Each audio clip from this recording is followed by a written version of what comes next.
പിതാവിന്റെയും പുത്രന്റെയും പരിശുദ്ധാത്മാവിന്റെ നാമത്തിൽ ആമേൻ.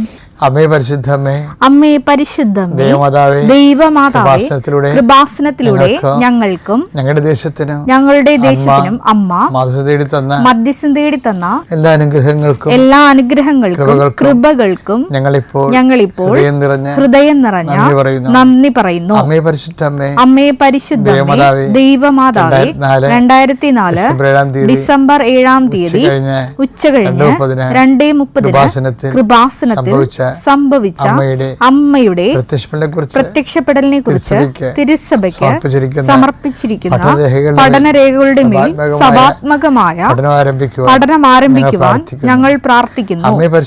അമ്മേ പരിശുദ്ധമേ, ഭൂസ്വർലോകങ്ങളുടെ രാജ്ഞിയായ അങ്ങേയ്ക്ക് ഭൗമ സംരക്ഷണത്തിനായി പ്രപഞ്ചപ്രകൃതിയെ തന്നെ തിരുസഭ പ്രതിഷ്ഠിക്കുവാൻ ഈ പ്രത്യക്ഷീകരണ വഴി ഇടയാക്കണമേ.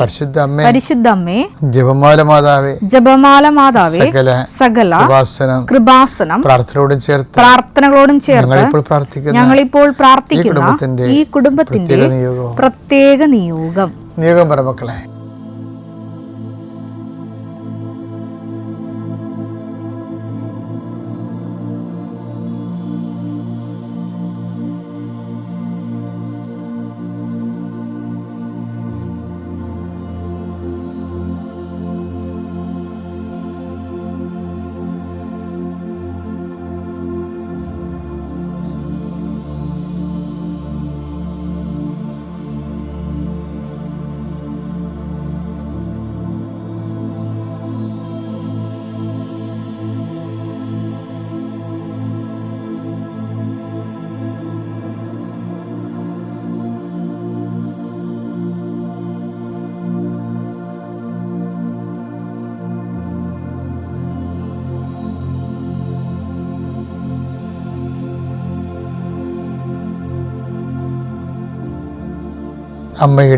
അമ്മയുടെ പ്രത്യക്ഷീകരണത്തിന്റെ ഈ അനുഗ്രഹവേളയിൽ ഞങ്ങൾക്ക് സാധിച്ചു തരുവാൻ കനിയണമേ.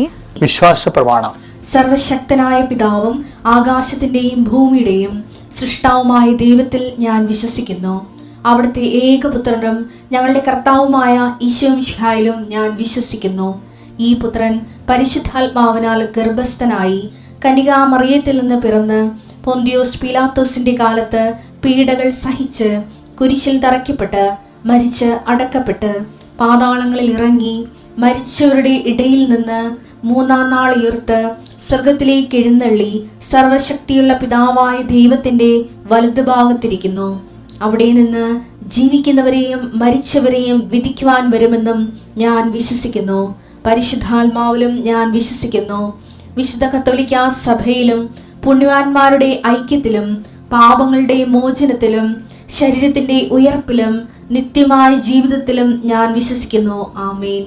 സ്വർഗ്ഗസ്ഥനായ ഞങ്ങളുടെ പിതാവേ, അങ്ങയുടെ നാമം പൂജിതമാകണമേ. അങ്ങയുടെ രാജ്യം വരണമേ. അങ്ങയുടെ തിരുമനസ് സ്വർഗത്തിലെ പോലെ ഭൂമിയിലും ആകണമേ. അന്നു വേണ്ടുന്ന ആഹാരം ഇന്ന് ഞങ്ങൾക്ക് തരണമേ. ഞങ്ങളോട് തെറ്റ് ചെയ്യുന്നവരോട് ഞങ്ങൾ ക്ഷമിക്കുന്നത് പോലെ ഞങ്ങളുടെ തെറ്റുകൾ ഞങ്ങളോടും ക്ഷമിക്കണമേ. ഞങ്ങളെ പ്രലോഭനത്തിൽ ഉൾപ്പെടുത്തരുതേ, തിന്മയിൽ ഞങ്ങൾ രക്ഷിക്കണമേ. ആമേൻ. നന്മ നിറഞ്ഞ മറിയമേ, സ്വസ്തി. കർത്താവ് അങ്ങയുടെ കൂടെ സ്ത്രീകളിൽ അങ്ങ് അനുഗ്രഹിക്കപ്പെട്ടവളാകുന്നു. അങ്ങയുടെ ഉദരത്തിൻ ഫലമായി ഈശോ അനുഗ്രഹിക്കപ്പെട്ടവനാകുന്നു. പരിശുദ്ധ മറിയമേ, തമ്പുരാന്റെ അമ്മേ, പാപികളായ ഞങ്ങൾക്ക് വേണ്ടി ഇപ്പോഴും ഞങ്ങളുടെ മരണസമയത്തും തമ്പുരാനോട് അപേക്ഷിക്കണമേ. ആമേൻ. കർത്താവേ, അങ്ങയുടെ മക്കളുടെ യാത്രകളെ ഞാൻ ആശീർവദിക്കുന്നു. കർത്താവേ, നിന്റെ വിശുദ്ധ പൗരോഹിത്യത്തെ മഹത്വപ്പെടുത്തണമേ. കർത്താവെ, സഭയിലുള്ള സാന്നിധ്യം പ്രകടമാക്കണമേ. 39 വർഷം ഞാൻ അർപ്പിച്ച കൃപാനയുടെ യോഗ്യതയാൽ കൃപാസനത്താര ജീവനോടെ പ്രത്യക്ഷപ്പെട്ട പരിശുദ്ധ അമ്മയുടെ മാധ്യസ്ഥത്തിലെ ലോകമെമ്പാടും ഈ പ്രാർത്ഥന കൂടുന്ന എല്ലാ മക്കളെയും ഞാൻ ആശീർവദിക്കുന്നു. അതിൽ ഒറ്റപ്പെട്ട് താമസിക്കുന്നവരെ, ഏകസ്ഥരായി താമസിക്കുന്നവരെ, ഒരു അഭിപ്രായമോ ഒരു തീരുമാനം എടുക്കാൻ അഭിപ്രായം ഇല്ലാത്തവരെ, അഭിപ്രായം പറയാനില്ലാത്തവരെ, ഒരു തീരുമാനം എടുക്കാൻ പറ്റാതെ നീളുന്ന വിഷയങ്ങൾ അങ്ങയുടെ തിരുസേനെ സംബന്ധിച്ച് പ്രാർത്ഥിക്കുന്നു. ഇന്ന് ഗവൺമെൻറ് ഓഫീസിൽ പോകുന്നവരെ സംബന്ധിച്ച് പ്രാർത്ഥിക്കുന്നു. ഇന്ന് വിദ്യാഭ്യാസ ഓഫീസുകളിൽ പോകുന്നവരെ സംബന്ധിച്ച് പ്രാർത്ഥിക്കുന്നു. കർത്താവ് അവരുടെ യാത്രകളെല്ലാം ശുഭമാക്കാൻ ഇടയാക്കണം പ്രാർത്ഥിക്കുന്നു. എൻ്റെ കർത്താവിൻ്റെ ഉന്നതമായ നാമത്തെ പ്രാർത്ഥിക്കുന്നു. അപ്പാ, സ്വർഗീയപ്പാ, അങ്ങിപ്പോൾ തന്നെ യേശുക്രിസ്തു നാമത്തിൽ അങ്ങ് കൈകൾ നീട്ടണമെന്ന് പ്രാർത്ഥിക്കുന്നു. എൻ്റെ നാമത്തിൽ പ്രാർത്ഥിക്കുന്നവർക്ക് ശാരീരിക ആവശ്യതകൾ, മനസ്സമാധാനം ഇല്ലാത്ത അവസ്ഥകൾ, സ്വസ്ഥത നഷ്ടപ്പെട്ടവരെ, ഹൃദയഭാരം പേറുന്നവരെ, ഉറക്കമില്ലാത്തവർ, പ്രഷർ രോഗികൾ, ഷുഗർ രോഗികൾ, മുട്ടുകൊഴിഞ്ഞു പോകുന്നവരെ, രോഗം മൂർച്ഛിക്കുന്നവരെ, എൻ്റെ കർത്താവിൻ്റെ വിശുദ്ധ രക്തം നിങ്ങളുടെ മേൽ മൂർത്താവ് തളിക്കപ്പെടട്ടെ. ഉച്ചമുതൽ ഉള്ളങ്കാല് വരെ കർത്താവിൻ്റെ രക്തം പടരട്ടെ. എല്ലാ കോശങ്ങളിലും പേശികളിലും കർത്താവിൻ്റെ ശക്തി നിർഗമിക്കട്ടെ. യേശുവിൻ്റെ നാമത്തിൽ നിങ്ങൾ സൗഖ്യം പ്രാപിക്കട്ടെ. എൻ്റെ പ്രിയപ്പെട്ടവരെ, ദൈവവുമായിട്ട് ഒരു ആത്മവിശ്വാസത്തോടെയുള്ള വിശ്വാസ ജീവിതം,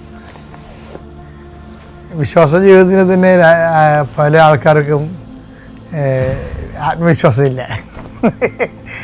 ചിലർക്ക് ആത്മവിശ്വാസമുണ്ട്. കാര്യം ഈ ആത്മവിശ്വാസത്തിൽ നിന്നാണ് ആത്മധൈര്യം ഉണ്ടാകുന്നത്. മനസ്സിലായില്ലേ? ഇപ്പം അതിനുള്ള ഈ ആത്മവിശ്വാസം വർദ്ധിപ്പിക്കാനുള്ള ഒരു മാർഗം എന്താ? നമ്മുടെ ആസ്തി ഭദ്രത വർദ്ധിപ്പിക്കുന്നതാണ്. എന്താണ് ആസ്തി ഭദ്രത എന്ന് പറയണത്? നമ്മളെക്കുറിച്ചുള്ള ദൈവത്തിൻ്റെ അറിവാണ്. പഴയ നിയമത്തെ ലീഡറിൻ്റെയും പുതിയ നിയമത്തെ ലീഡറിൻ്റെയും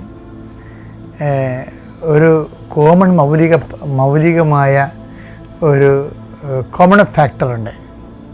പഴയ നിയമത്തിലെ ലീഡർ ആരാണ്? മോസസ്. പുതിയ നിയമത്തിലെ ലീഡർ ആരാണ്? പത്രോസിനോടും മോസസിനോടും തമ്മിലുള്ള ഇവർ തമ്മിലുള്ള കോമൺ ഫാക്ടർ എന്താ അറിയാമോ? ഇവർക്ക് കുറിച്ച് ദൈവത്തിന് നല്ല അറിവുണ്ട്. അതുതന്നെയാണ് മോസസിൻ്റെയും പത്രോസിൻ്റെയും ആത്മവിശ്വാസത്തിന് ആധാരം. ആ ആത്മവിശ്വാസമാണ് ഇവർക്ക് രണ്ടുപേർക്കും ആത്മധൈര്യം നൽകിയത്. ഇപ്പം ദൈവത്തിൻ്റെ സന്നിധിയിൽ നമ്മളെക്കുറിച്ച് അറിവുണ്ടാകണം, നല്ല അറിവുണ്ടാകണം ദൈവത്തിന്. ഇപ്പം മോസസിനോട് ഇപ്പം കാര്യങ്ങൾ സാധിക്കുന്നില്ലേ? പല വിഷയങ്ങളും നമ്മൾ പറയുന്നത് ദൈവം നമ്മളെ സഹായിക്കുന്നത് എന്തിൻ്റെ അടിസ്ഥാനത്തിലാണ്? ഈ ദൈവത്തെ നമ്മളെക്കുറിച്ചുള്ള അറിവിൻ്റെ അടിസ്ഥാനത്തിലാണ്. ഒരു കാര്യം, ഒരു ഫാക്ടർ അതാണ്. ഇപ്പോൾ ഉദാഹരണത്തിന് ദൈവം പറയുന്നില്ലേ, നീ ഈ പറഞ്ഞ കാര്യവും ഞാൻ നിനക്ക് ചെയ്തു തരാം. കാരണം എന്താണ്? എനിക്ക് നിന്നെ അറിയാം. പുറപ്പാട് 33:17. കർത്താവ് മോശയോട് പറഞ്ഞു, നീ ആവശ്യപ്പെട്ട ഈ കാര്യവും ഞാൻ ചെയ്യും. കർത്താവ് മോശയോട് പറഞ്ഞു, നീ ആവശ്യപ്പെട്ട ഈ കാര്യവും. പല കാര്യങ്ങൾ ആവശ്യപ്പെട്ടിട്ടുണ്ട്. ഇപ്പം എക്സസൈസ് കാര്യത്തിൻ്റെ അധിക കാര്യമായി ഇപ്പം.